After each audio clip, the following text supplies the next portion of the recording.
Hey everyone, happy Wednesday, or whatever day it is that you happen to be watching this. In looking at the list of movies that have been nominated for Best Picture at the Oscars, I started to realize that I've seen a lot of these, but not all of them.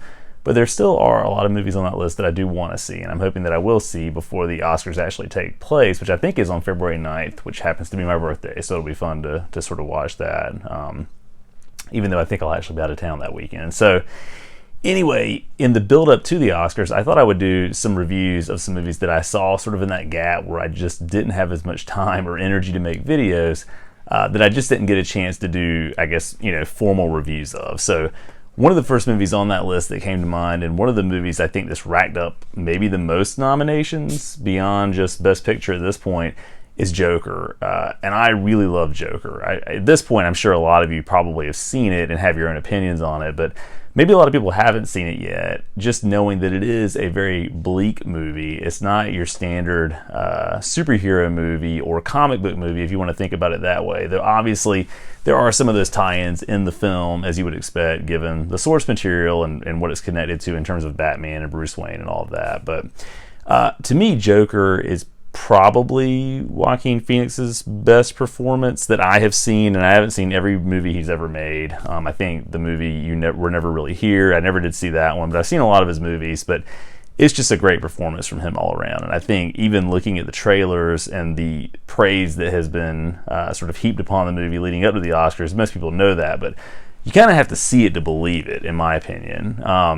The way that he makes the Joker a believable character, not just kind of an over-the-top, overly comedic thing. Even though there are some humorous moments, some darkly comic moments in the film, as you would expect, but even though he's able to sort of transcend that and take it to this place where, and my cat's mess up with the camera, we'll do an edit to steady that. He's having a lot of fun tonight. He's able to take that character to a place where there's really a lot that the movie has to say about gun violence in the United States and in Western civilization, in contemporary society, a lot about mental illness and how those with mental illness are treated and viewed in society. So there's certainly a number of subtexts, plural, that are sort of woven into this film that make it more than just kind of a standard dark, bleak, to use that word again, supervillain, or not even supervillain, I guess standard villain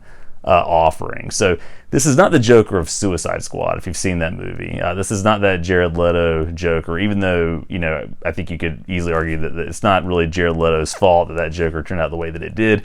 And I started to watch Suicide Squad, but it was one of the few movies that I started watching and just couldn't make it through. I just really did not like anything that was going on in that and just didn't have any kind of fun with it. But maybe I need to give that another shot, knowing that there's the Harley Quinn movie coming down the pipe before too much longer. But the way that Phoenix is able to make Joker believable and something that you can buy into and something that feels tangible and real, and the sense of dread that the movie builds up as it works toward this conclusion with Robert De Niro's character, who's a talk show host in the movie, and what it has to say about things like cyberbullying even, just makes it really an unexpected gut punch of a movie in a lot of ways. And so I really liked it a lot, but it's one of those movies that I don't know that I want to see multiple times, right? You watch it and you process it and you digest it, and then from there it's something that you may not come back to for a while. Even though I do want to see it again at some point, I haven't seen it since I saw it in theaters, however many months ago that was. But if you have not seen Joker, absolutely check out Joker. It's a fantastic movie. I've heard taught that they're thinking about making a sequel to it. It's one of those movies that I think works well in its current form as a standalone thing. I don't really know what else a sequel could add to it. But, I got to give credit to the screenwriters who have worked on this and everyone who has invested their time into getting the film made, because clearly they've got some great ideas, and maybe there is some more nuance that needs to be given to that character that more clearly ties it to what happens with Bruce Wayne, who eventually becomes Batman and all of that. So certainly, if you haven't seen Joker, check it out. I would give it a score of 9 out of 10.